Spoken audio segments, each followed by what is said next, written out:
Loudness is one of the most fundamental characteristics of a sound, essential when balancing a mix and often a source of worry when finalizing a master. We often equate it with gain or amplitude, the thing you change as you move up and down a mix fader, but there is much more to it. Our perception of loudness depends on many more things, including the envelope and frequency content of a sound. And knowing how exactly these are related will help you make sense of many problems you will face as a producer of music. Let's start with the most obvious way to change the sound's loudness, gain. If you take one sound and add some gain, increasing the amplitude of its waveform, it'll sound louder. No surprises yet, I hope. This is the most basic way for us to adjust a track's relative loudness when mixing, simply turning a track's fader up or down. Interestingly, at this point our perception already stops acting the way we would expect it to. To increase the sound's gain by about 6 dB means to double its amplitude. However, if you ask people to subjectively judge what sounds twice as loud to them, you get a number closer to 10 dB, which is about the same as multiplying a sound's amplitude by 3.1. But so far this isn't too important. Most of us probably don't look at the numbers when we turn a fader up or down. We just adjust it till it sounds right. Next, let's do a little listening exercise. Which of these sounds is louder? A or B? I'm guessing you said B, which is where things get interesting. If we look at the two waveforms, we can clearly tell that sound A actually peaks way higher than sound B. However, sound B is sustained for longer than sound A. This is the second factor in a perception of loudness, called the temporal integration of loudness. Longer sounds feel louder than short ones, up to about 200 milliseconds. After that, the length stops mattering as much to our judgment of loudness. Let's do another listening test. These probably sounded about the same volume to you, even though A is 300 and B is 500 milliseconds long. They're both long enough that the temporal integration effect isn't nearly as drastic. This time dependence of loudness is the reason your DAW meters don't just show you the peak value of a track as little lines at the top, they also show you the RMS, root mean squared, a running average of loudness over time visible as a solid color bar. It's no coincidence that RMS measurements usually use a 200 to 400 millisecond window, the time period that is most relevant to our judgment of a sound's loudness. So louder means louder for longer, especially when it comes to shorter sounds like transients. Headroom, however, is a limited resource. A rendered waveform can never exceed 0 dB. This is why people go through all sorts of trouble with clippers, limiters and compressors to rein in the peaks of their sounds to let them turn the body up. The aim is always to do this in a transparent way, preserving as much punch and dynamics as possible, but of course there will always be a trade-off. A good way to tune your ears to the damage you might be doing to the sound is to use auto gain when setting up your clipper or limiter. This way you will be less distracted by the gained loudness when listening to the added distortion and loss of dynamics. Back to the science, let's do a third listening test. I'll play you two different sounds and you tell me which one is louder. To me, sound B sounded clearly louder than sound A. From looking at their waveforms, we can tell both their amplitude and their duration are exactly the same. Things will however appear a little different on a spectrum analyzer. This hints at the third aspect that goes into our judgment of a sound's loudness, frequency. Our ears are biased to judge some frequencies much louder than others. If you repeated this kind of experiment many more times on a variety of test subjects, you would be able to deduce something known as the Fletcher-Munson curves, or equal loudness contours. But this graph is showing lines along which people tend to judge sounds as the same loudness, across a graph of frequency on the X and gain on the Y-axis. That means that a tone at 2K peaking here will be heard as the same loudness as a sound around 200 Hz peaking here. Our hearing is far more sensitive around 2K, while towards the top and bottom you need to add a lot more gain to the sounds for people to judge them as the same loudness. So to approximately match their loudness we'll need to turn sound A up quite a bit. I've heard various possible explanations from this, from an evolutionary bias towards the frequency at which babies cry to our eardrums physically resonating at 2K. What's important to us here is less the why and more the simple fact that our ears' perception of loudness is anything but flat. It's heavily biased towards certain frequencies. You've probably heard about LUFS before and now you will be able to understand what they really are. They're a kind of averaged measurement similar to RMS, but now we apply an EQ curve to the sound before measuring its loudness to make the computer hear it a bit more like us humans. Specifically a low cut filter at 80 Hz and a high shelf of plus 4 dB at 2 kHz. This filter curve, called a K weighting, is roughly imitating the kind of frequency bias we saw in the Fletcher-Munson curves. As you already can tell, this is not at all a perfect model of how humans hear loudness, but it's a better approximation than RMS. So these are some of the takeaways for you as a producer. First of all, neither your DAW's meters nor your song's waveform are a reliable way to tell how loud a piece of audio will sound. Remember, this reads the same volume on your meters as this. And loves aren't perfect either. You saw, for example, how they completely omitted that our ears start getting less sensitive above about 5 kHz again. Ironically, the loudest possible sound measurable in loves is going to be a sine wave at exactly half your sample rate, well above 20k and completely inaudible to most humans. Secondly, let's think about mix balance a bit more. If we want our basses and kick drum to be nice and loud, we'll need to turn them up to peak a lot higher than our cymbals, which means these sounds will be taking up most of our headroom. In addition to this, if we want our basses to sound even louder, we could consider adding some upper harmonics by synthesizing some mid-bass layers for them to take advantage of our ears' increased sensitivity in those areas. Talk to any dubstep or tear-out producer, they'll know all about this. If you work in a genre where this isn't an option, a little saturation adding upper harmonics can still go a long way.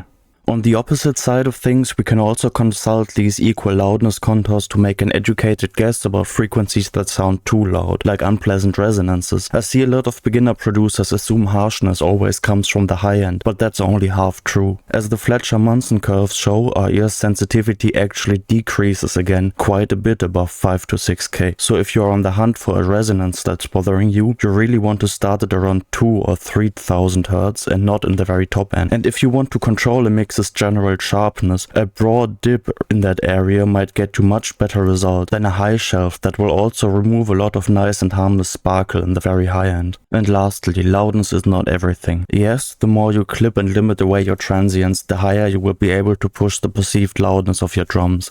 But will they ever sound as punchy and clear as percussions where the transients are left clearly poking out in the waveform? And yes, the less bass your song has, the louder you will be able to make it. But will it ever have the same weight and impact as a deep dubstep beat where the sub-bass is by far the loudest element of the mix? As with everything in audio, there is always a trade-off. And with loudness normalization to around -14 to -10 LUFS integrated in most streaming services, pushing much louder than that will simply get your mix to be played quieter to match it with their standards. I'm not saying you should never master really loud, I'm simply saying if it makes your mix sound worse, it's probably not worth it. That's it on loudness. In the next part of the series we'll tackle one of the most important ideas in mixing, masking. There are a lot of ideas in psychoacoustics that can help us make sense of the subject. Masking is probably the single most important concept in mixing music. That one loud sound can make another quiet sound hard or even impossible to hear is something you'll be well familiar with, both from everyday life and maybe also from your producing experience. This doesn't just happen with broadband sounds like white noise. Even single resonant peaks can make other pitches quite hard or impossible to hear. The theory of masking describes many different ways in which sounds can get in each other's way, and we can learn a lot about how we can prevent this in our mixes. Let's start this discussion of masking with a few audio demos. I'll be using very simple sounds like sine waves and noise for these, but I think you will already be able to see how this translates to a mixing scenario. Later on we'll get to more practical examples of how you can use this information in your DAW. Our simplest example of masking is just a tone that's being masked by white noise. I'll be playing with the tone, then gradually increase the level of the white noise till it's fully masked. Then I'll turn off the noise so just the tone is left. During all this, the tone will stay at a constant volume, but you'll be able to hear it disappear and then appear again.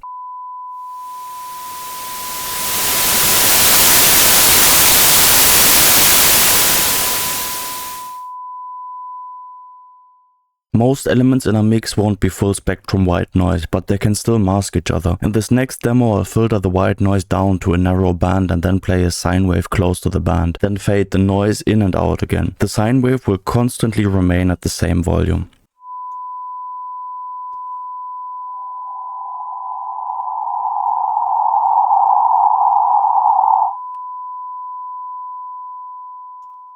Next, what I'll do is move the sine wave up and down in frequency. I want you to pay attention to what happens to it as it approaches and then leaves the frequency area of the masker.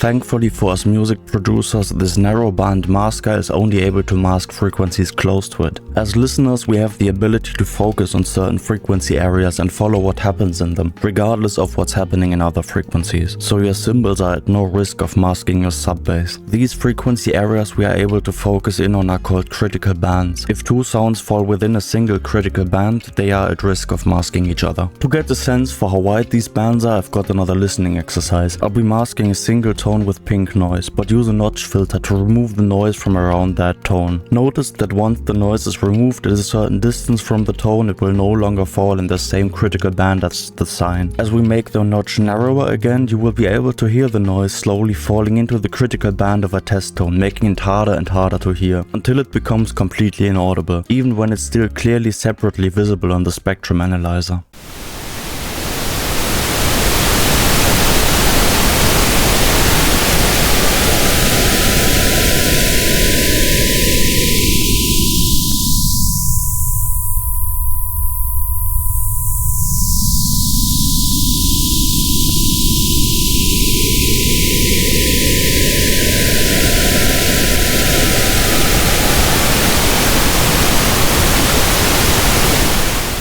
This is how we are able to deduce the extent of these critical bands. These auditory filters are about 1/3 of an octave wide, while slightly widening in the bass range. Another way to visualize this is to draw a kind of acoustic shadow from the masker. Everything that falls under this shadow will now be masked. Notice that the quieter the mask tone is in relation to the masker, the more likely it is to be masked, even at a greater distance. Interestingly and somewhat frustratingly, this acoustic shadow is not linear. The louder the masker, the more high frequencies it will hide in its shadow. This is known as the upward spread of masking. While the filter stays roughly linear for frequencies below the masker, frequencies above it will be affected disproportionately more. I suspect this upward spread of masking is what is responsible for the lower mids being such a notorious problem area in mixing. As gain increases, they will mask more of the frequencies above them. It might be why we call them by the unflattering name mud. If they get too loud, they'll get in the way of the instruments in higher frequency regions, making the whole mix sound muddy. A clear takeaway from this should be that it's important to check your mixes at different playback volumes, even on the same speakers. Remember, what is still audible at a lower volume can become masked as you crank the gain. You probably don't want a mix that stops sounding good once you play it loud. Now, how can we make sure to prevent masking in our music so that every element stays clearly audible? The first and most powerful technique for this has nothing to do with mixing. It's all about arrangement, songwriting and sound design. If you want two elements in your tune to be clearly audible, don't place them in the same frequency area. If they fall in the same critical band, they will be fighting each other. But once they sit in different places in the spectrum, they can't get in each other's ways anymore. So if you have two melodic instruments in your song, shifting one of them 1 or 2 octaves up or down might save you a lot of headaches later when trying to mix them. And if you plan on having a vocal front and center, don't clutter the vocal range with other instruments. They'll just be fighting the vocal. Now let's say that's not an option. You've done your best in arranging, but you will still like to gain a little extra clarity in your mix. Just using EQ, we can do quite a bit to pull a sound back out of the acoustic shadow of another one. In this next demo, I play you the white noise versus test tone demo again. And at the start, the tone will clearly be masked, but instead of turning it up or the entire noise down, I will simply use an EQ to dip the frequencies around the test tone in the noise, and suddenly it will become audible again. Think of it as making room specifically in the critical band of a test tone.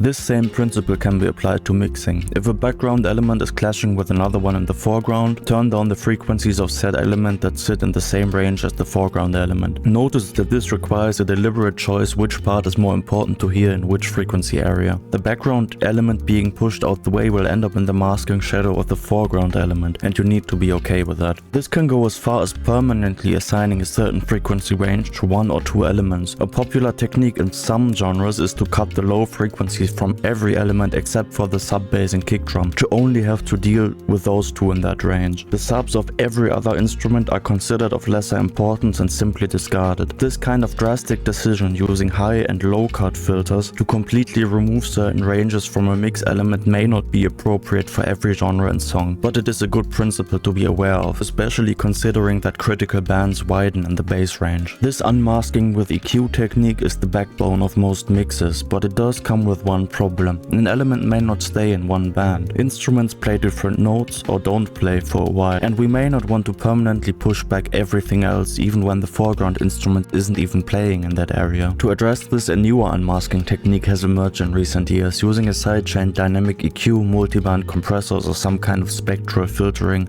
like Soothe, TBT Speccraft, Track Spacer, you name it. To make things clear and non-distracting, I'll demo this with a simple piano melody on a white noise background. The piano will be moving around a pitch and also rest at times. It's set as a sidechain input of my spectral unmasker, which will selectively duck the frequencies of the noise whenever the piano is playing there. I'll start with the unmasking turned off and then enable it, and you'll be able to hear how the piano is lifted out of obscurity.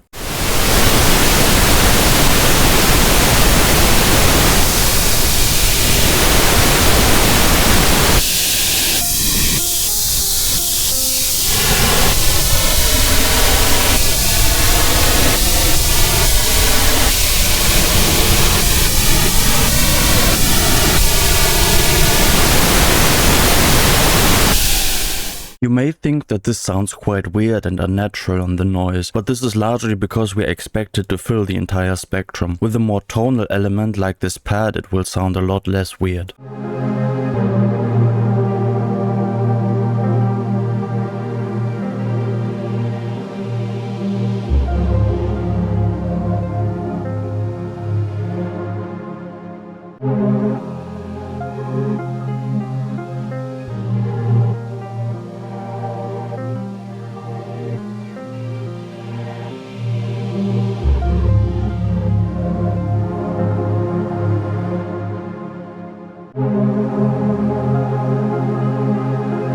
Needless to say, in this particular case, I'd also recommend just turning the piano up, but I try to keep my audio demos quite extreme, so the effects are always clearly audible and obvious. Another, actually simpler dynamic unmasking technique is broadband sidechain or ducking. This is useful for unmasking when we have two full spectrum elements fighting for space in a mix. In my case, I've got a snare that contains pretty much all the frequencies from 200 Hz upwards, and my instrument bus that also occupies a broad frequency range. The sidechain will duck away the instrument bus as the snare hits, making it much more clearly audible.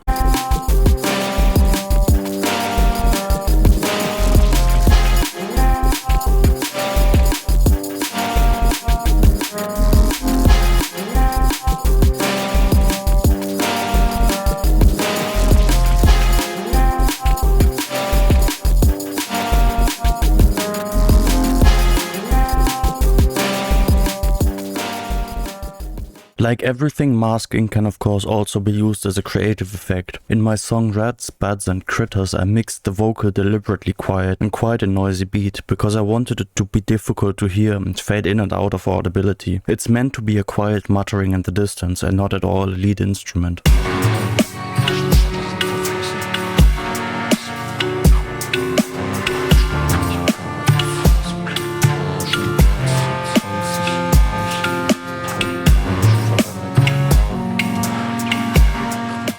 But unless this is the effect you're going for, be careful which element you let interfere with which frequency range. On a little side note, masking is also a concept heavily used in psychoacoustic file size compression techniques like MP3. The goal here is not to fix the masking, but to instead use the theory of masking to find information in a mastered audio file that is less important and not audible anyways, to then be able to throw it out and thus reduce your file size significantly. The rough idea is to analyze your sound spectrum, draw on the threshold of hearing we know from the Fletcher-Munson curves, throw away all the data below it, and then draw all the masking shadows and throw out all the information covered by them too.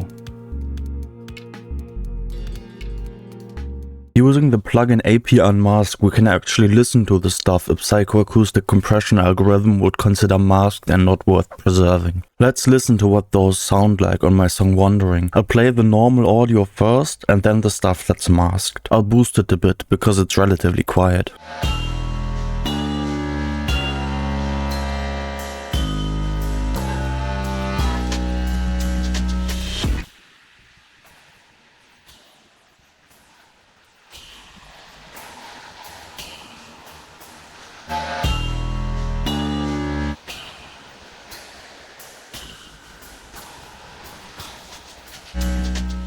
If we phase cancel this masked information from the original audio, you'll notice that we hardly miss it.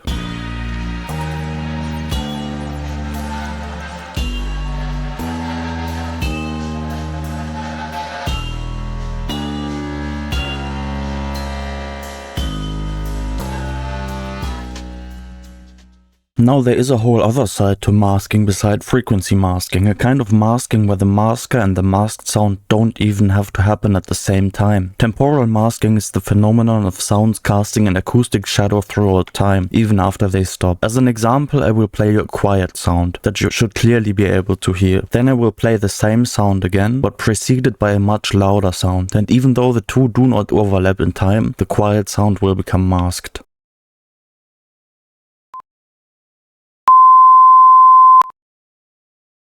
Where it gets really strange is that this can also occur backwards in time. The time period is a lot shorter, but if a short quiet sound that would otherwise be audible is immediately followed by a much louder sound, we cannot hear the quiet sound, even though the two sounds do not overlap. The following louder sound almost makes us forget we heard a quietus 1 millisecond ago. Quite interesting. Here's the same audio demo, but with a masker happening after our masked sound.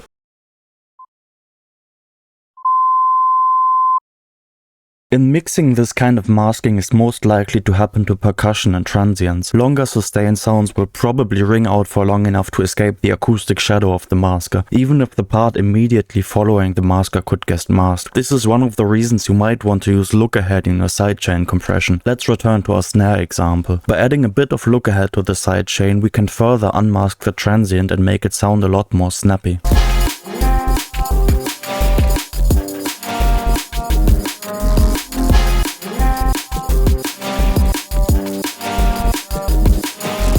This can also matter for other sounds. For instance, on the piano sample earlier I had to use a fair bit of look ahead to properly unmask it. For this whole video I've made one big simplification. With all prior examples I pretended that all our mixes will be in mono. That's of course not true. In reality we work in stereo most of the time, so let's explore how that can affect things. The following audio demos will be most clear on headphones. They might also work on stereo speakers, but they'll be useless on laptop or phone speakers. Much like how we are able to focus on critical bands and pick the band of the element we want to pay attention to, we can also direct our attention to one ear or the other.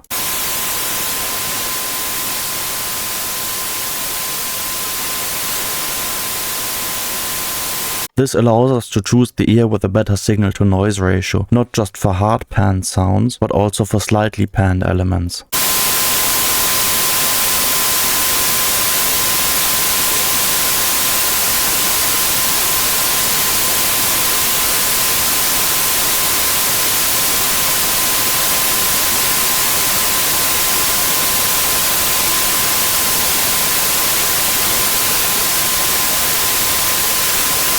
You can see that in this case the right ear in blue has a better signal to noise ratio for our tone, so we can pay attention to the right and hear it more clearly. Another less expected binaural masking effect is that we can also unmask the sign by slightly delaying the test tone on one side. As long as your noise is mono, this binaural offset can also help make the sign easier to hear.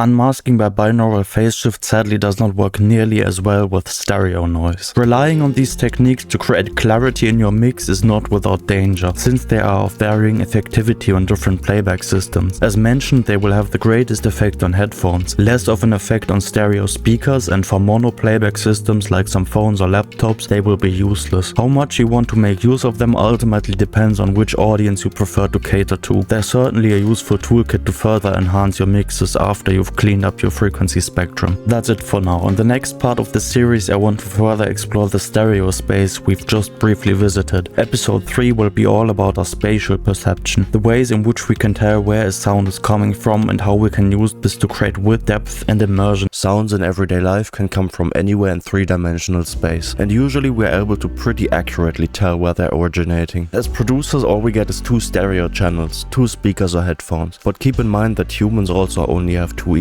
2 channels are all we really need to create the illusion of a sound coming from anywhere in space, creating real depth and immersion in our mixes. Before we can talk about mixing in space, we need to briefly touch on different playback systems. Roughly speaking, there are 3 kinds of devices people will listen to our mixes on: mono speakers, stereo speakers and headphones. Our mixes will be in stereo, meaning we have a left and a right channel of audio. There are alternatives to this, but I won't get into them here, since they're very niche. Mono devices simply add together the left and right channels of a stereo mix to play them out of a single speaker. Stereo speakers play them out of 2 different speakers in a room, where the signals get to mix before entering our ears, while headphones directly funnel the sound into our 2 ears. The 2 channels never mix. That a lot of spatial information is lost in mono won't be much of a surprise, but the difference between headphones and speakers is equally important to understand. Headphones are binaural, meaning the right and left channel are synonymous with right and left ear. So in a sense, as a producer, you have full control over what goes in which ear. On speakers, even when only one of the 2 is playing a sound, it will never only arrive in one ear. Depending on how your head is placed, more of the sound may get to one ear than the other, but it will always also arrive at the other ear. This is an important difference we'll return to a few times during this video. For the audio demos, I would ask that you wear headphones, allowing me full control to demonstrate all the effects we'll be covering. A lot of them will also come across on well-positioned stereo speakers, but headphones will get you the clearest effect. The first and most obvious way to play sounds in 3D space is horizontal panning, moving a sound source from left to right in a 2-dimensional plane parallel to the ground. There are 2 main properties of a sound we can use to tell where it's coming from: volume and timing differences between our 2 ears. Panning with volume is the standard option all DAWs offer. If a sound is coming from your right, it'll be louder in your right ear, so turn up the volume of your right audio channel relative to the left. In the real world, this effect is mostly created by our head blocking out sound that's behind it. We rely on this effect to tell where a sound is coming from, especially for frequencies above about 1000 Hz. Lower frequencies have much higher wavelengths, so our head can't really block them. This is why low bass notes in a real space will sound pretty much the same volume in both our ears. This is where headphones can behave a bit strangely. Since the speaker sits directly on your ears, you can have things like hard panned sub basses. These can sound really confusing and unnatural to us. Here, take a listen.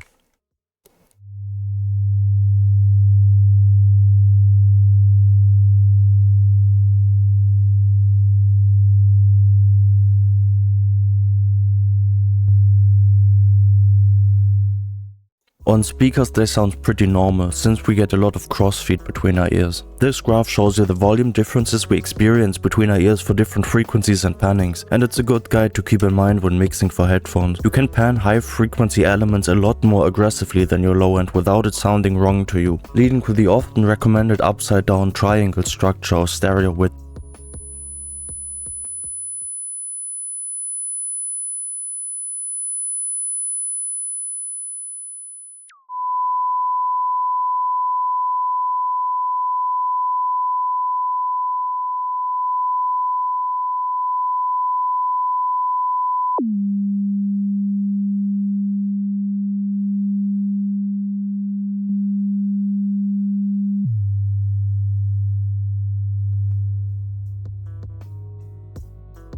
If you ever end up with a wide range sound which sounds fine panned in the highs but a bit odd in the lows, mid-side EQ can help you decrease the stereo width in the lows using broad bells, a low shelf or a shallow low cut. This way you can still retain some width in the highs without the weirdness of the lows, which is especially useful in mastering but also in mixing more complex sounds.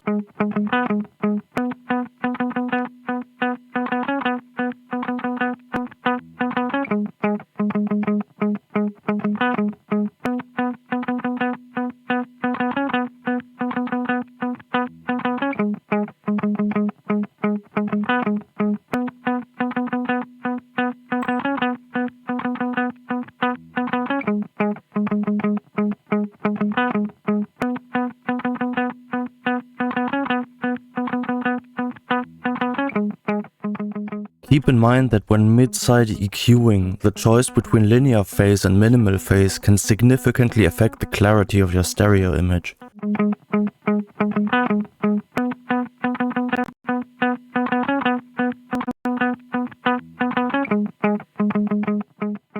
While in the low end volume differences between the ears are insignificant in nature, we can still tell where a sound is coming from using timing or phase differences. If a sound is to your left, it'll arrive at your left ear first, and take a little longer to arrive at the right ear. The maximum difference I read about was about 0.65 milliseconds, but from my own experiments I found the effects to be a lot more convincing if you go up between 1 and 2 milliseconds. I'm going to play you some 200 Hz beeps now, and move them around the stereo field. There will be no volume difference between left and right channel, only timing will change.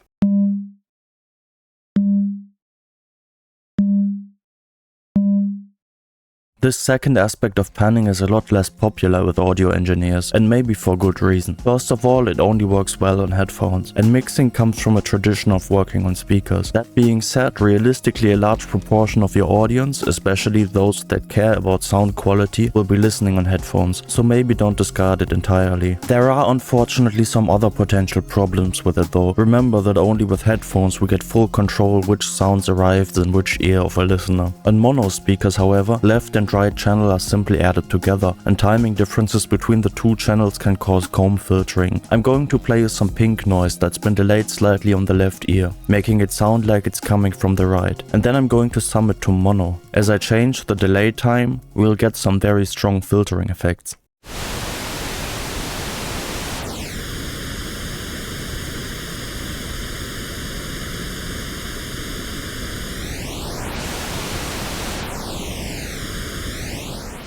This is especially a reason for concern in the very bottom end, since a lot of live venues, home playback systems and studios only use a subwoofer and mono. And even on stereo speakers the sound will get to interact in the air before it reaches your ears, causing a similar albeit subtler phase cancellation effect. Then again, it is a very cool effect on headphones, and when used subtly and with frequent mono check you can keep the potential problems contained. Ultimately it's up to you whether or not you want to use it, just don't say I didn't warn you. An interesting consequence from us getting our panning cues from these timing and volume differences between our ears is that certain angles are actually really hard to tell apart. It only makes sense that the timing and phase difference between a sound coming from a certain angle in front or behind you should cause the same interaural level and phase difference. If we also consider that it could be coming from above or below you, there is a whole radius of position that creates the same effect in our ears. These ranges of angles are called the cones of confusion. Any sound we hear could at first glance sit anywhere on the surface of these 3D cones. Often only after slightly turning our heads are we able to tell where it's actually coming from, which of course won't help if the sound source in the form of headphones is attached to your head. In addition to these two main timing and volume cues, we also use the more nuanced filtering created by ear shape, head and upper body to localize a sound. Together these are called the head-related transfer function. Depending on where a sound is coming from, different frequency areas will be more or less pronounced. Binaural microphones like the Neumann KU100 aim to record all these nuances, but since our head and ear shapes vary from person to person, generalized models can only get you so far. We all learn the filtering effect of our own head shape as we grow up and how it relates to the positioning of sound sources. There are, however, some rough universal aspects of this we can use. One of them is the earlier mentioned frequency dependence of the interaural level difference.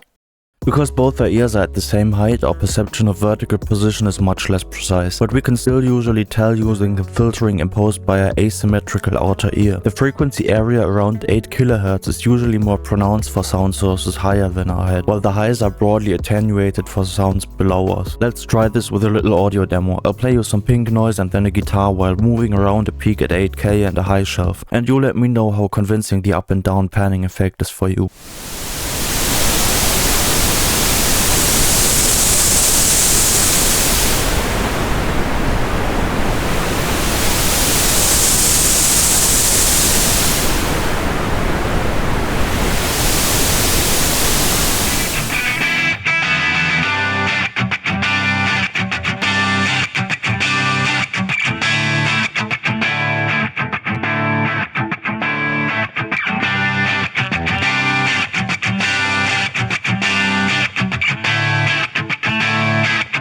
Another factor that gives us cues about the elevation of a sound are direct sound source versus the delay of its reflections from the ground and our chest. As you can imagine, a sound closer to the ground will arrive at about the same time as its reflections, while if it's up in the air, the reflection of the ground will have a longer way to travel, and it will arrive a little later. If you're interested in a more detailed exploration of this panning sounds up and down business, as well as techniques to replicate it in your DAW, I recommend Paliak's video on the subject. I'll leave you with a link at the end of this video. Another important aspect of a sound's position in space is of course its distance from us. First and foremost, with increasing distance, sounds get quieter according to the inverse square law. As a sound travels out into space, its energy spreads over an increasingly big area, meaning as you get further away, a smaller fraction of its energy hits you. Keeping in mind that unlike my 2D animation, this happens not on the circumference of a circle, but on the surface of a three-dimensional sphere in all directions of space, we can see that the area over which the sound is spread out increases with the square of the distance from the sound source. Secondly, low frequencies have a tendency to spread more evenly into all directions, while higher frequencies can be more directional. This leads to lower frequencies weakening first as distance increases. With much larger distances, we also get a second filtering effect. High frequency energy is increasingly lost as heat in the air the sound is traveling in, leading to a low pass filtering effect.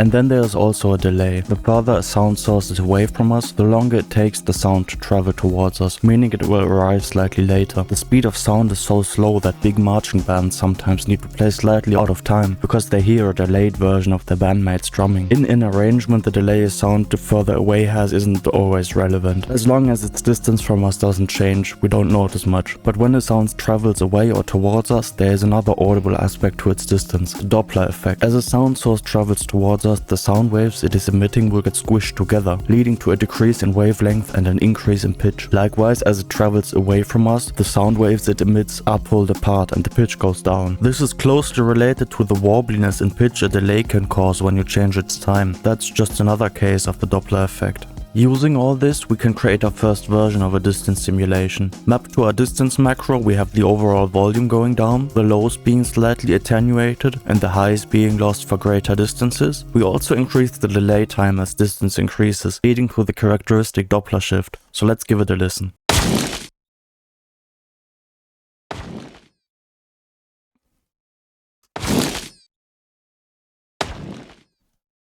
Later on we will return to this effect to refine it further, because there is another hugely important aspect to our perception of sound in space we haven't touched on at all yet. So far everything we talked about was sound traveling directly from the speaker to your ears. Unless you're suspended in mid-air atop a university building like the Psychoacoustics researcher, however, you'll never just hear direct sound, there will also always be reflections. So let's place our little test subject in a sound source in a room. While the direct sound always reaches us first, we also hear echoes of the sound as they bounce off our room walls, ceiling and floor. These arrive a little later and are lower in volume, since a lot of sound energy is lost to the inverse square law and absorption.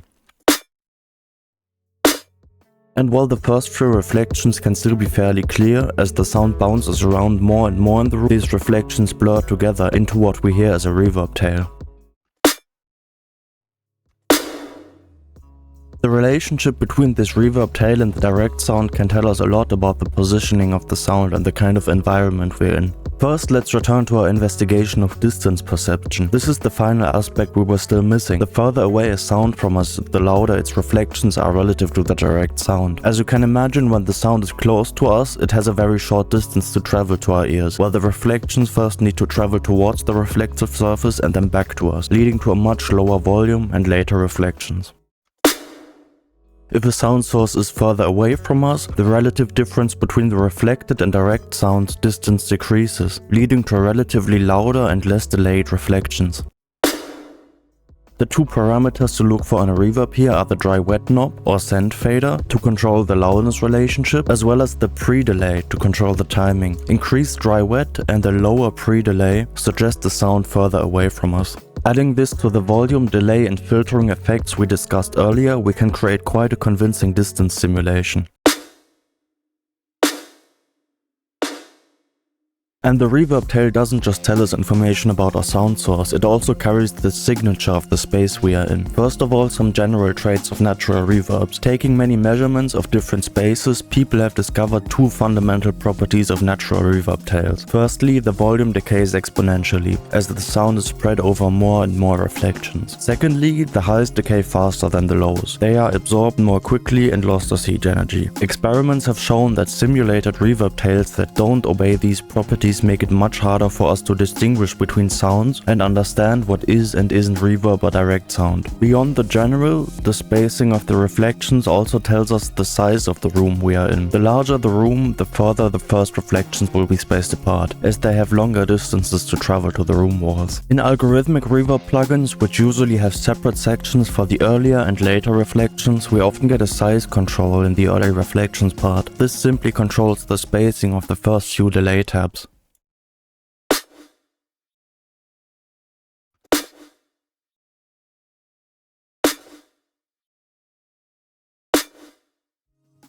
Another important property of a room is how reflective or absorptive its surfaces are. This is what, together with its size, dictates the length of the reverb tail. In a more reflective room, like in the stone halls of a cathedral, sounds will bounce around for a very long time, while the padded absorptive walls of an anechoic chamber lead to incredibly short to non-existent reverb tails. In addition to this, a room may absorb certain frequencies better than others due to effects like room modes, which can bias the decay of the reverb tail towards certain frequencies ringing out for much longer.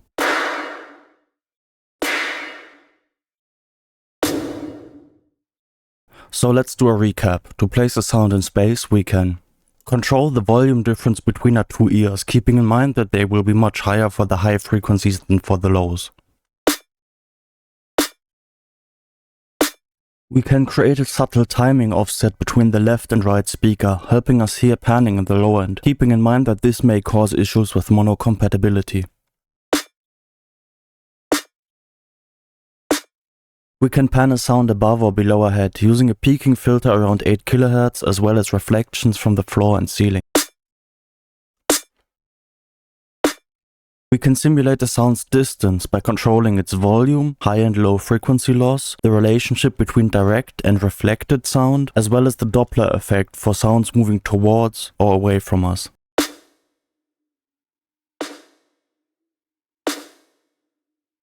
And we can place a sound in a space, using the spacing of the early reflections and tail length to suggest space size, as well as its reflectivity or bias towards certain frequencies or room modes.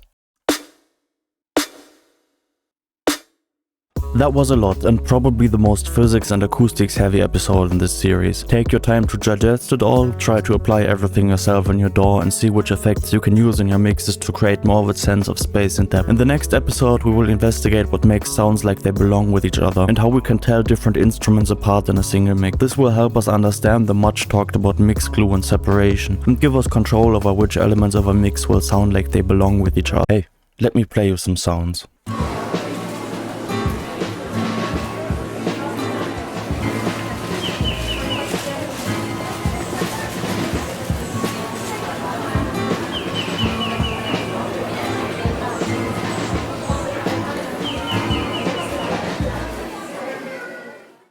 What did you hear? A guitar, some people talking, a drum kit, some birds? Why? Like, what makes you say these frequencies belong together and make a guitar? Why are these frequencies you hear as birds not part of the guitar? This is what Mixglue is really about. It's not about compressors or tape saturation, analog gear or plugin emulations. It's about how our brain separates what we hear into a small set of distinct sounds. In auditory scene analysis, this is known as a cocktail party problem. If we're at a cocktail party, we're able to tell different conversations apart and focus on any particular one. In other words, we're able to separate our auditory stream into a small amount of stems of different origin. But how? This ability is based on the assumptions that two sounds that belong with each other will move with each other, have certain things in common. We call this grouping by synchronous change. Now we want our mix elements to sound like they belong with each other, but we also don't want them to all blend into one mush. We want to be able to listen to the vocal without it blending into the drums. One way to create these regularities are compressors, yes, and I'll show you how shortly, but there are many other techniques we can use as well. So here's how to create these regularities and also when to avoid them. First, the most basic idea. Two sounds will sound like they belong together if they happen at the same time. Here are two sine waves. Or here, a sine and some noise. It's basic but really crucial and a fundamental principle behind drum layering. By playing two drum samples at the same time, we can make them sound like they're two parts of a bigger sound. We could also sidechain gate one sound, like some noise, to a drum, to make it sound like it's part of the drum. Likewise, if we don't want two sounds to sound like one, we best avoid them playing in perfect sync with each other. Related to this is a sound's volume envelope. Here are two sines playing at the same time, but one's sharing the same volume envelope, one's with independent volume envelopes.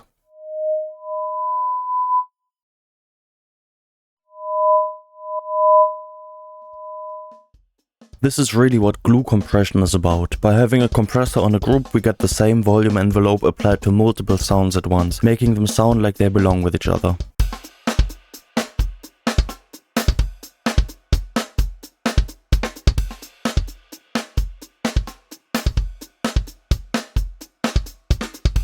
We can also use this idea when applying envelope followers to a layer, making it follow the volume of our main sound.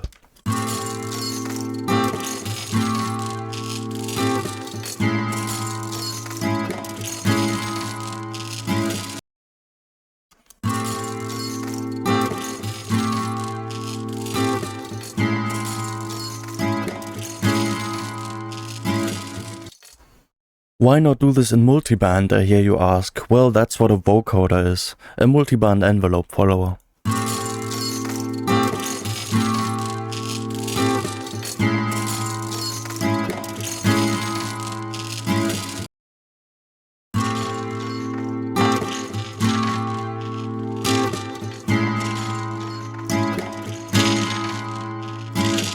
This is also part of why saturating sounds will make them stick together. It links their envelopes together. Here's the popular example of saturating a sub bass with some white noise, making the white noise sound like it's part of the sub. We could just as well ring modulate the white noise to follow the oscillations of the sub. It'll give us the same, or at least similar gluing effect. Another component that can make two sounds seem like they belong with each other are their register and timbre, their spectral signature if you will. Here's an example in form of a piano melody.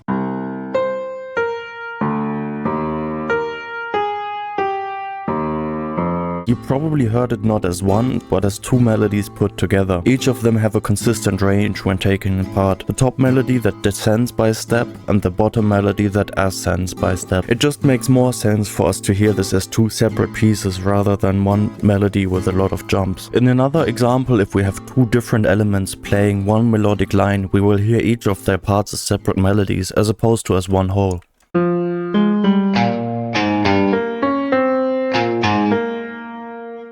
And if you want an orchestral instrument to blend with a cello, you'll probably go for the violin, not for the trumpet, because you know they have a similar timbre.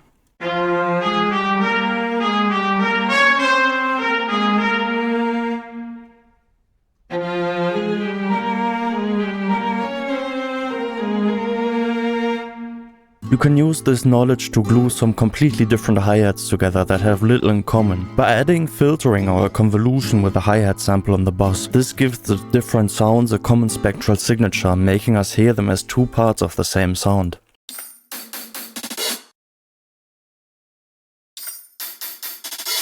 Here's the third thing that can make two sounds belong together or separate them. Pitch movement. If two instruments play the same or very similar melodies, even in a different range, they'll blend together. If they move independently, they're separated.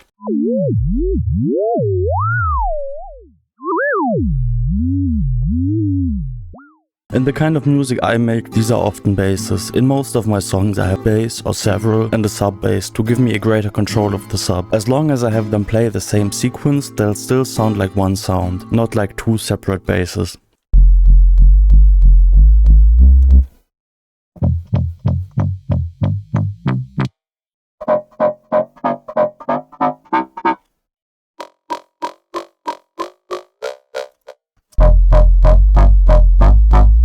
Another technique here would be having the pitch envelope of the kick smoothly transition into the bass note, making them sound like two components of one kick-bass hybrid. On the opposite side of things, Baroque counterpoint writing is all about combining different melodies in harmonically interesting ways, while keeping each of them separately audible. That's why there's so much emphasis on contrary motion, moving one voice up when the other goes down, should they move at the same time.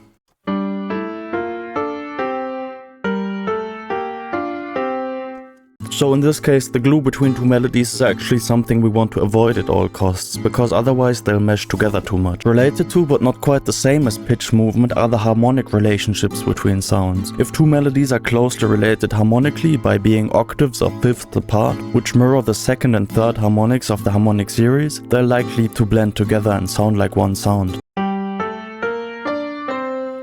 This is the origin of the infamous parallel fifths and octaves ban from counterpoint, because our goal in this context is keeping the voices separate. If they already share the same or similar pitch movement, also having them harmonically closely related will make them merge into one much more, while being harmonically slightly more distant, like thirds or sixths, will help separate them.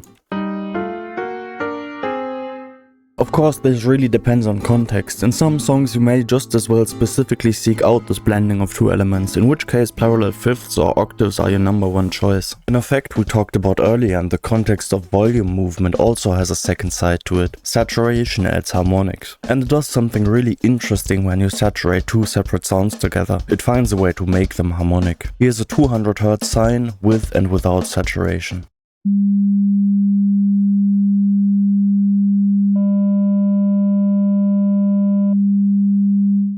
Here's a 300 Hz sine with and without saturation.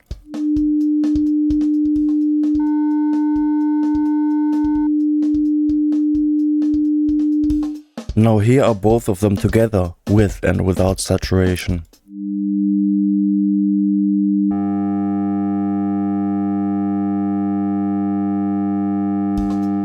Suddenly a lot of stuff appeared that wasn't there previously.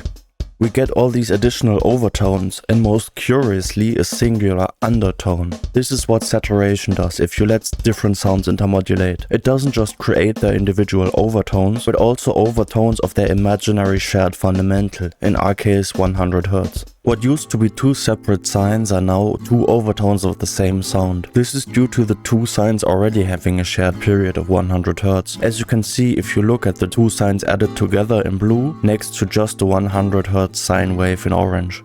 They repeat at the same rate as the 100 Hz sine. I don't know the extent of this effect on more harmonically distant sound and where it stops being noticeable, but I do know that when gluing different bass layers together, this can really help create additional harmonic coherence between the two.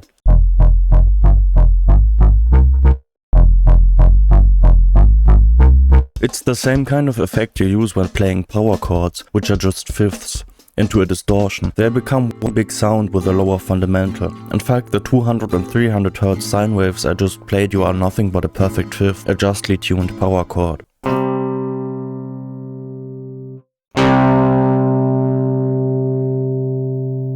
The last category of mixed glue we'll talk about is what I like to call shared consequence. If two sounds cause the same reaction, it'll make them sound like they live in a shared reality, following shared rules.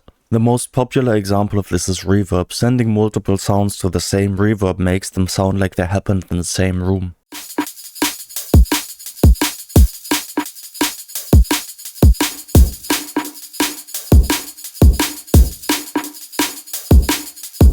This doesn't need to be obvious, it can be quite a subtle, low-level effect for the sole purpose of gluing sounds together.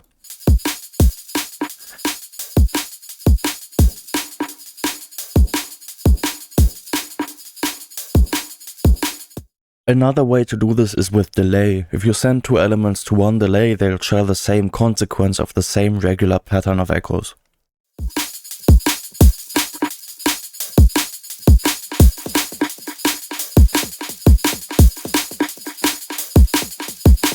But this goes beyond spatial effects. Here's a technique I often use based on snare buzz, more precisely the snare wire slightly ringing if you hit the kick drum, by both snare and kick making the same snare wires vibrate, albeit with different intensities. We imply that they're standing next to each other. In the DAW I create this effect by sending both kick and snare to the same track, on which I play some white noise with an envelope follower or vocoder that makes it follow both. We glue the noise to kick and snare, and by proxy they're now glued to each other.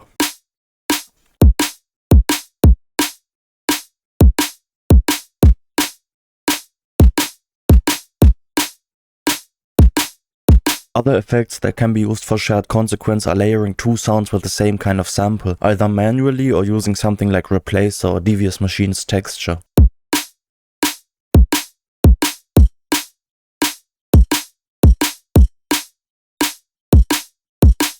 Or sending them both to the same resonator, either tuned or untuned.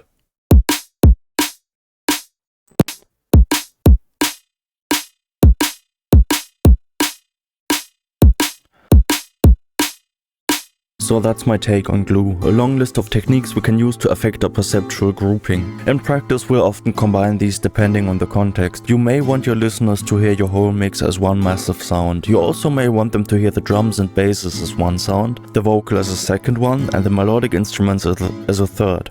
Use these tricks accordingly. That's it for now. I showed you a lot of techniques in this video and you probably won't be able to remember them all in one view. Just take your time when rewatching, pause after each technique and then try them in your DAWs. Your toolkit will expand and your intuition improve, developing your own style of using and combining them. In the next episode we'll look at a few interesting situations in which your brain fills in the gaps of sounds that are missing in the audio. This can really save us as producers, as space in a mix is limited and playback systems are often less than ideal. We'll learn to suggest elements without actually having them audible. Hey, let me play you a short bit of music, first as an audio file and then re-recorded through my phone.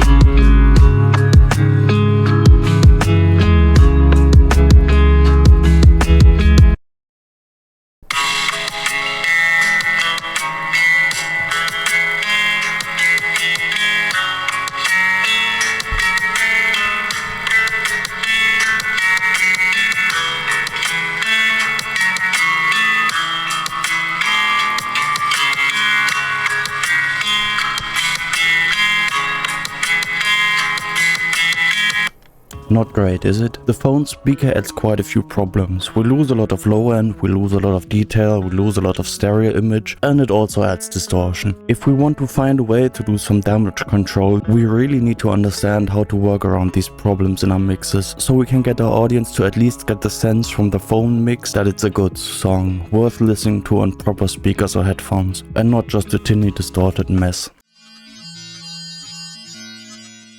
There's something important you need to understand about a perception of pitch. You might think of it as synonymous with frequency, the peaks you can see on a spectrum analyzer, but that's not really true at all. To begin with, if we add some overtones, so 200, 300, 400 Hz to our 100 Hz sine wave, we don't start hearing it as a different pitch, just as a different timbre.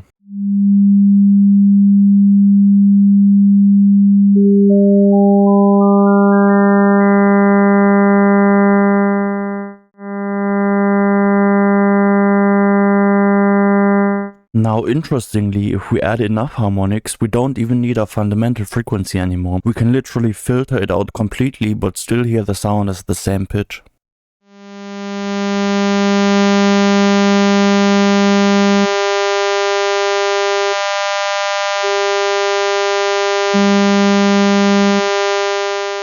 Now let's do the same again, but looking at the waveform and the spectrum together this time. And you're going to start seeing what's happening here. While we lose the fundamental frequency as we filter it out, period of our wave remains that of its original fundamental, purely thanks to its harmonics. As we saw in the last episode, simply saturating this wave would bring the original fundamental back. It may have seemed to disappear, but really, in a way, it never left. Now why is this so useful? In less than ideal playback situations, say a phone speaker, this can really save us. As much as I hope for you that people will always reach for their nice speakers or headphones to listen to your music, both of us know that's not realistic. And a phone speaker's frequency response, well, it looks an awful lot like a high-pass filter. So maybe if we just add a few more harmonics, be it during sound design or with some saturation, we can at least give your listeners the sense that there is supposed to be a bass there. Let's just listen to a sub-bass with and without added harmonics on a phone speaker as simulated with a plugin. I'll turn the phone simulation on and off for both examples.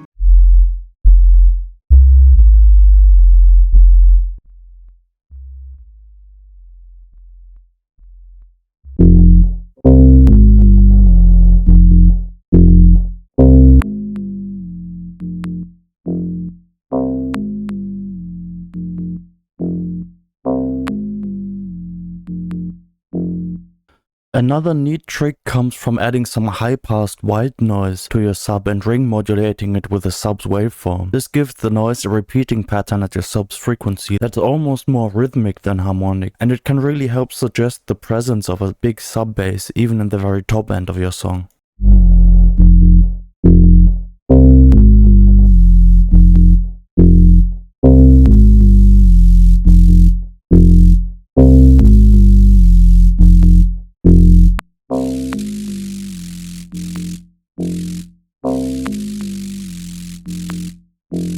But these days as a producer you're not just a technician, you're the artist. You want to use your deep technical understanding to create experiences for your audience that push the boundaries of what they know. So why stop here? Why not use the harmonics of a much lower wave, beyond the human range of hearing at say 10 or 5 Hz, to suggest something truly gigantic?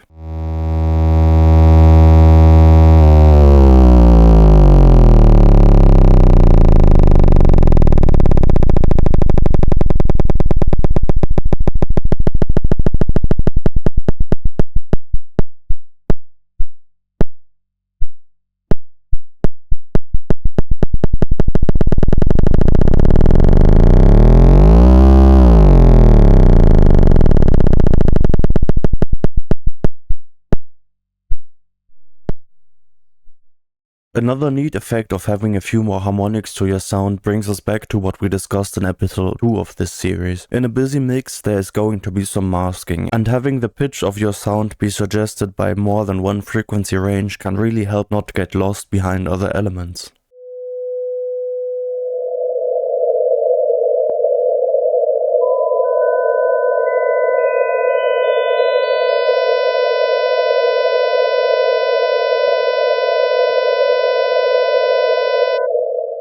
For a second important effect, let me go out on a bit of a limb. Here's a bit of speech I aggressively cut some holes into.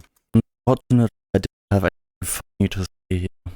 Now I'm going to play you the same sound, but fill in the holes with some noise. Unfortunately, I didn't have anything funny to say here.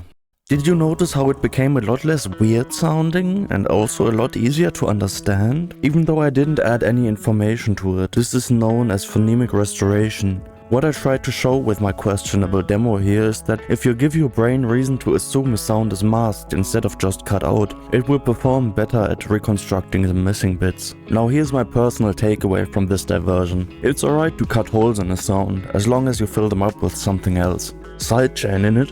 We can sidechain one sound to another, cutting a similar hole into a melodic element that is to make space for our drum sounds. It'll gain us some extra headroom. And if we mute our drum sounds, yes, it sounds weird. But once we fill in the hole with the drum, it sounds fine, if we time the sidechain well. We can't really even hear that there is a hole there at all.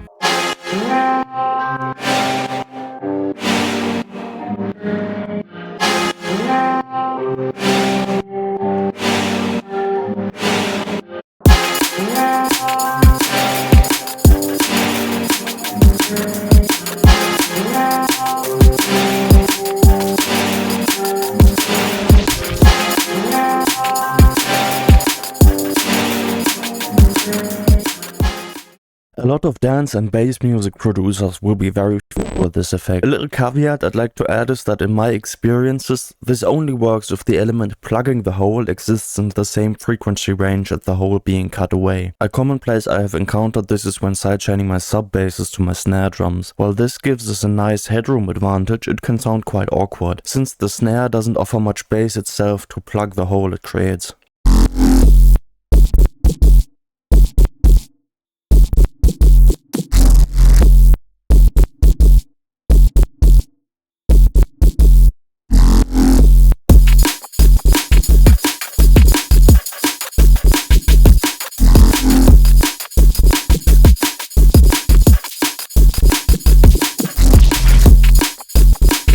That's it already. Bit of a shorter episode on two somewhat unrelated effects I find interesting and useful to know about. In the next and last episode of this series, we'll dive deeper into different ways your perception can fool you. As audio engineers, we need to be aware of the tricks our minds can play on us. Have you ever been told by a mentor or YouTube guru in a fancy looking studio to just use your ears? I certainly have, and I think it can be really bad advice. Or have you ever seen a meme about spending ages tweaking a compressor only to then notice it is in bypass? Have we ever been that meme? Could you have sworn you were hearing a difference? Human perception is not a measurement device. What we hear is determined by many outside factors, including what we see, what we know, and what we heard before. Many companies like plugin manufacturers or online mastering services know this all too well and try to exploit these biases to make their product seem much more desirable than it actually is. If we're not careful, they can lead us to making decisions that are based on what we think we hear, not what the sound actually is. So let's learn when we can and can't really trust our ears, and how we can use techniques like null tests, blind tests, loudness matching, and reference tracks to make better judgments of what we are hearing.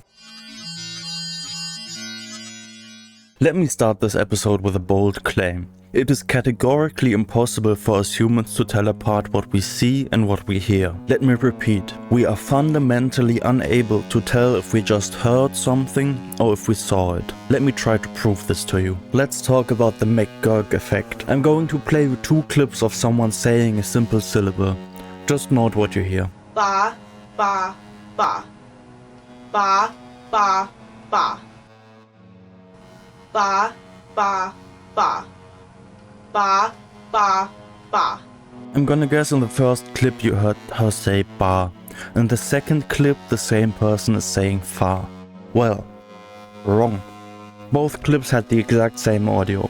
Only the video was different for the second clip. But what you saw overrode what you heard. That's the McGurk effect. The interesting thing about this is that it works no matter if you know about it or not. Even researchers that have seen this clip thousands of times still experience the illusion. So let's try again. Ba, ba, ba. Ba, ba, ba. Ba, ba, ba. Ba, ba, ba. Only if you close your eyes will it no longer affect you. So please close your eyes for this last demo. Ba, ba, ba.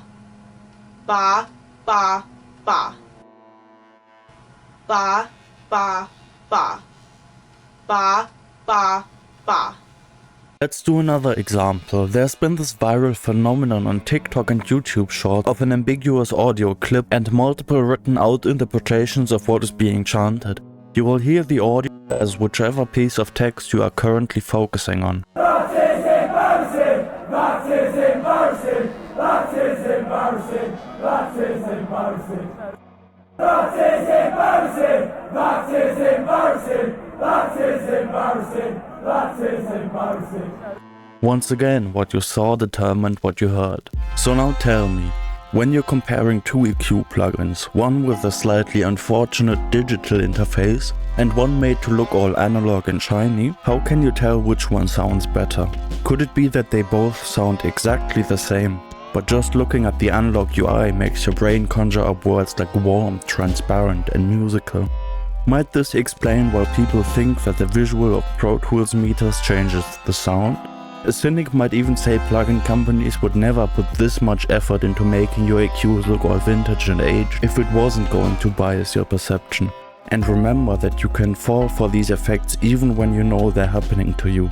but your listeners won't ever see your plugins, all they care about is the sound. That's why some people insist on testing these plugins to see if they are really any different to your standard stock EQ. To perform a null test means to invert the polarity of one clip of audio and play it at the same time as another clip. If the sound disappears, they were exactly the same piece of audio. After all digital audio is just a stream of numbers. And if A minus B equals 0, we can confidently say that A equals B. So if you can get your fancy analog EQ plugin to perfectly null with your stock EQ, that's very suspicious. It's definitive proof that whatever difference you perceive between the two is not caused by the sound itself and therefore somewhat irrelevant to your listener. You may still prefer to look at one over the other while working and consider that reason enough to buy something, but their sound is gonna be exactly the same. A word of warning here is that we should try to be precise. Only when the sum of A and an inverted sound B is exactly 0, negative infinity dB loud, can we confidently say that they are perfectly identical.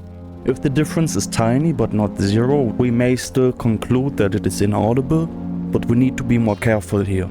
Small differences can start mattering sometimes, for instance if they add up over many instances in your mix, or if you compress or distort the sound after the tested plugin. As you know, this will bring the loud and quiet parts of the sound closer together, meaning that what used to be so quiet it was inaudible may suddenly start to make a difference. Analyzers like Minimeters, EQ Curve Analyzer or Plugin Doctor can help us gain a lot of clarity when our ears are unreliable. They can help us visualize a frequency and phase response, find oversampling filters, excessive energy beyond our speaker range, or signs of aliasing.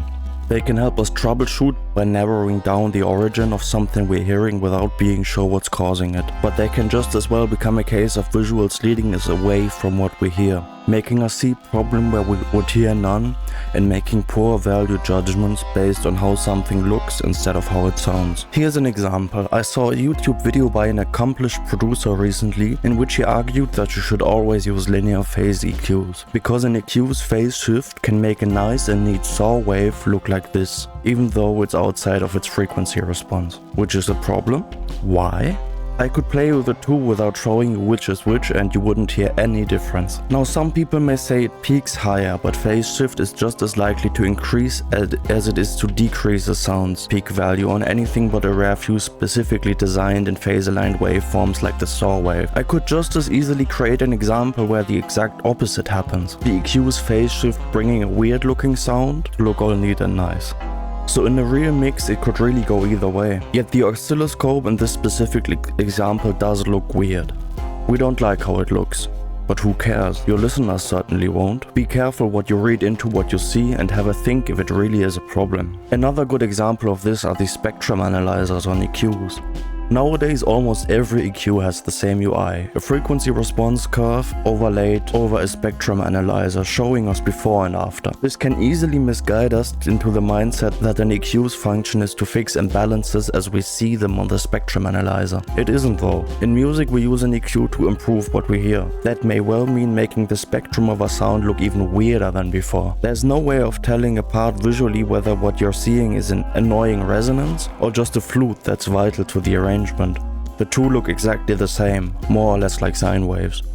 It's why I personally always have the spectrum analyzer turned off on my default EQ preset. Remember, what we can see overrides what we hear sometimes. If you think you see problems, you might start hearing them, whether they're real or not. If you need it for increased accuracy or solving a specific problem, you can always turn it on later. But first, leave it disabled and don't look, listen. Earlier I did something I feel a bit bad about. I showed you some examples from linguistics and then just claimed the same applies to audio plugins. I did this because the linguistics examples are much easier to demonstrate, but it's really not a very clean argument, so let's try to remedy this with some data about judgments of sound quality. It's not just what you see, other things like knowing how expensive something is that can significantly impact your judgment. Here's an interesting graph by a Harman acoustics researcher in which they compare the correlation of a headphone's sound quality rating and price in both blind tests and various magazines. You can see that in a lot of magazines the correlation between rating and price is significantly higher than in the blind tests performed by Harman. So simply knowing that something is expensive seems to have made reviewers think of it as disproportionately better sounding. Or here, a famous study done by the Audio Engineering Society on blind versus sighted listening tests on both expert and inexperienced listeners. You can see that in the sighted tests, the preference for certain speaker models are changed and also much exaggerated. Importantly, the ratings experienced listeners gave differed more between blind and sighted tests than those inexperienced listeners gave. Experience does not save you from bias, it seems to make you more biased, maybe because you've got more opinions formed already. And the overall preferences became much exaggerated and shifted towards different models, moving from blind to sighted tests on experienced listeners. Let me just quote from the paper's conclusion. In summary, listening tests where the audible differences between products were not difficult to hear, knowledge of product identity while listening had profound effects on listener opinions. In some instances, altered listener preferences resulted from listeners being less responsive to audible differences in the sighted tests than they were in the blind tests. For example, they were less responsive to differences caused by loudspeaker location in the room, and they were less responsive to differences associated with program material. Once again, seeing and knowing overrides what you hear, and expertise will not make you immune to bias. This kind of unavoidable bias is why I try to perform blind tests myself whenever I can. You can probably do this in most DAWs, you just need a simple way to switch between multiple options without looking at your screen. In Bitwig, I just place the plugins or settings I'm comparing in an FX selector, rename them, and shuffle them around, and rename them again until I don't know which is which anymore. I then order the chains by which I like best, and only look at the very end which is which. This is how I choose things like clippers, limiters, reverb plugins, or the different phase responses in EQ plugins like Pro Q. Sometimes during a session, like when choosing a mastering limiter, sometimes in dedicated sessions. I'm not really trying to be perfectly rigorous here, of course. I'm simply trying to give myself an opportunity to listen with significantly less bias. This helps me make more rational choices based on actual sound differences. I think I've made my point on blind tests. Let's move on to another important bias in our hearing. A bias for change. You know how you can always see your nose, but because it's there all the time, your brain kind of makes you not see it? We get used to mixes as we listen to them, and our brain internally cues them, compensates for certain resonances or imbalances. This is called habituation, and it's what makes life with something like tinnitus a little more bearable. It also helps you get used to less than ideal speakers, by just knowing them really well. It's a really helpful effect, but it can make us overlook problems we want to notice and fix too. Sudden changes are generally much easier to hear than gradual changes. Think of the frog in boiling water. One way to deal with this is to A/B switch between different settings or mixes, to turn the slow and gradual tweaking of presets into a sudden change. This will help make subtle differences much more audible. Here's a simple demo with EQ. One softly fading between two settings, as you often do as you tweak your processing, one's directly jumping between the two.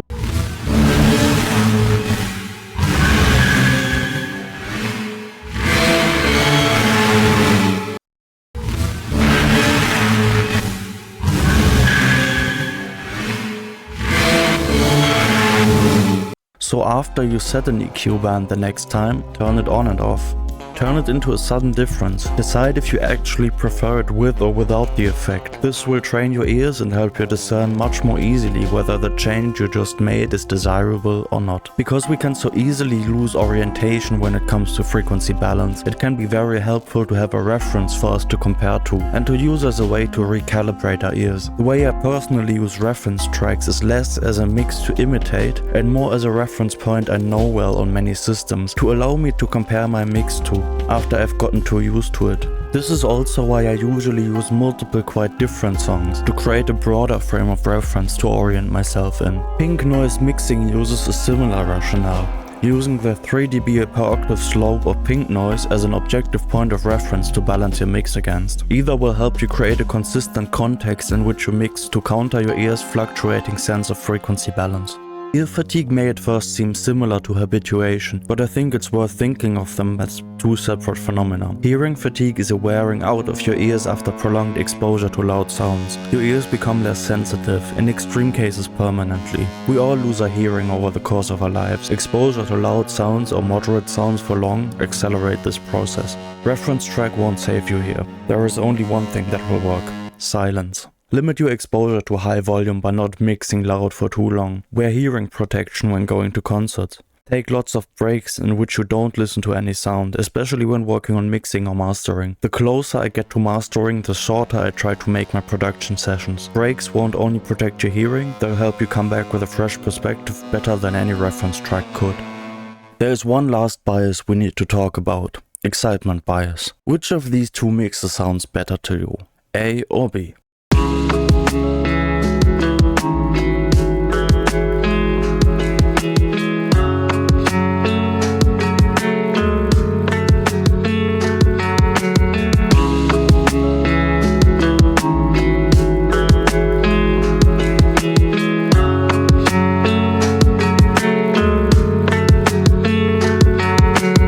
Wild guess, you said B. What's the difference? What's the magic sauce? Well, B is louder, not by much, but B is 2 dB louder than A. That's it.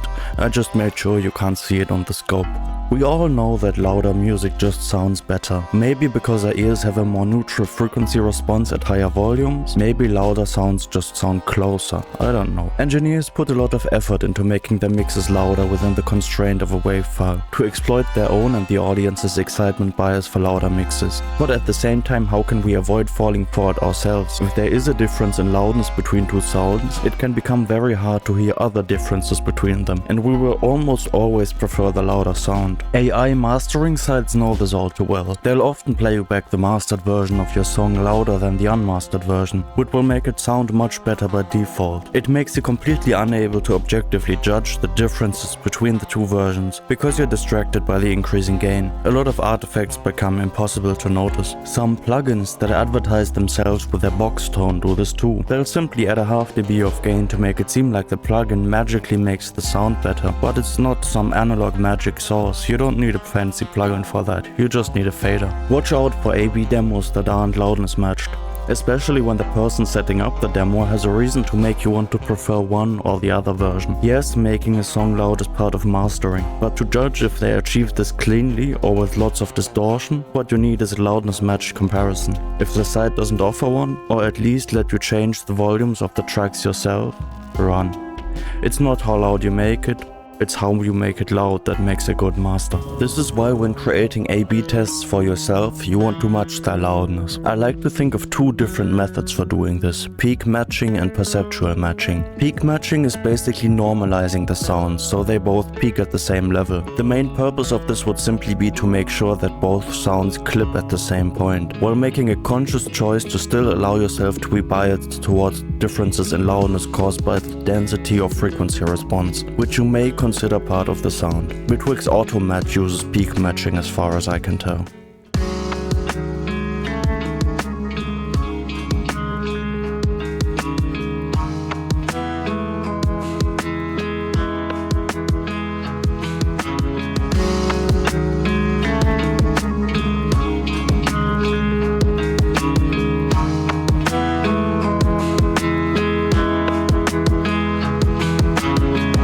But as we learned in episode 1 of this series, our perception of loudness has little to do with the sound's peak level. So to tune our ears to the differences in sound quality, we want to match two sounds' perceptual loudness instead. An automated way to do this was to match the two sounds' short-term LUFS values. As you know, LUFS aren't perfect, but they do have the advantage of being objective, because the other alternative is matching the sounds by ear, which can be a better estimate of perception, but also opens you up to all sorts of human error.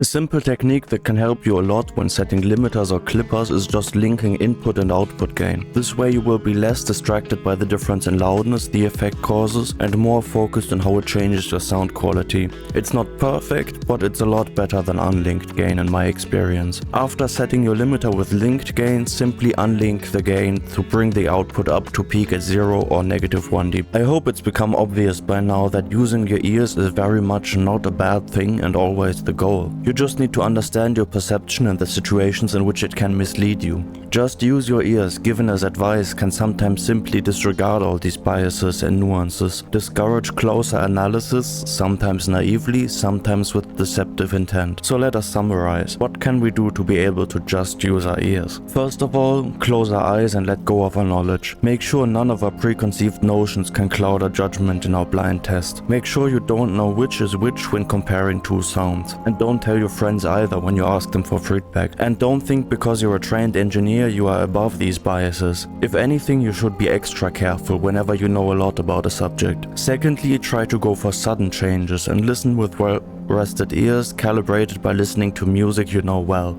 Lastly, match the loudness of whatever you're comparing, or the difference in volume will bulldoze any nuances of sound quality.